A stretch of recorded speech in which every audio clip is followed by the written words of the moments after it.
Hello everyone, this is University. Today we are discussing a significant economic news story. William Dudley, who served as the president of the Federal Reserve Bank of New York from 2009 to 2018, has recently changed his stance. Dudley, previously known as a hawk advocating for high interest rates, has now become a dove, calling for immediate rate cuts. In September 2019, during the final months of Trump's presidency, Dudley wrote an article urging the Federal Reserve to raise interest rates. Recently, his attitude has undergone a 180-degree shift. On Wednesday, July 24, 2024, Dudley published a column titled, "I've Changed My Mind, the Fed Needs to Cut Rates Now," arguing that the Federal Reserve should not wait until September to cut rates, as doing so would increase the risk of a recession. In his article, Dudley wrote that for a long time, he was in the camp advocating for keeping high interest rates for a longer period. He believed that to control inflation, the Federal Reserve needed to maintain short-term rates at or above the current levels. However, given the changing realities, Dudley now thinks the Fed should cut rates at its next decision-making meeting. Dudley believes the Fed's efforts to cool the U.S. economy have been effective. Wealthy households continue to spend, but other groups have exhausted their savings from previous government fiscal stimulus and are feeling the impact of rising loan rates. Higher loan costs have hampered housing construction, and government investment plans seem less effective in boosting the economy.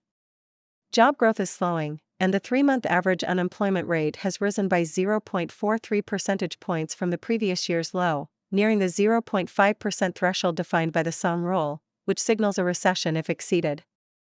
At the same time, inflationary pressures have significantly weakened.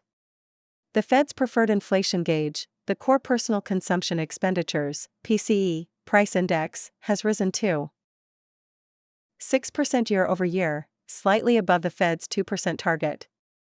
Data used to calculate the core PCE suggests the June PCE numbers might reinforce the trend of slowing inflation.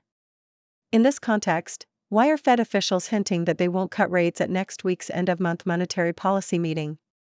Dudley offers 3 reasons. First, the Fed does not want to be fooled again, as last year's data showed a slowdown in inflation, which proved to be temporary. Second, Fed Chair Jerome Powell may be waiting to build a broader consensus within the Federal. Finally, Fed officials might misunderstand the labor market, not being overly concerned about breaching the Sachs rule threshold because they believe the rising unemployment rate is due to rapid labor force growth rather than increased layoffs. Dudley points out that historical records show labor market deterioration tends to create a self-reinforcing feedback loop. When jobs become harder to find, households cut spending, the economy weakens, businesses reduce investment, leading to layoffs and further spending cuts. This explains why the unemployment rate tends to rise sharply once it breaches the 0.5% threshold set by the Sachs rule. In other words, Dudley warns that history suggests labor markets tend to decline more rapidly once they start cooling, as they are now. He concludes his article by urging the Fed to act now, arguing that delaying action will only increase unnecessary risks. Most economists currently expect the Fed to keep rates unchanged next week, but some, like Dudley, advocate for immediate rate cuts. For instance, Jan Hatzius, chief economist at Goldman Sachs, argued in a recent report that the case for a rate cut by the end of July is compelling. He questions why the Fed should wait 7 weeks if the reasons for a rate cut are clear, and notes that data released between July and the September meeting might not align with the Fed's needs, making a September rate cut awkward. Furthermore, the impact of U.S. rate hikes on global markets, including the Japanese yen, is also noteworthy.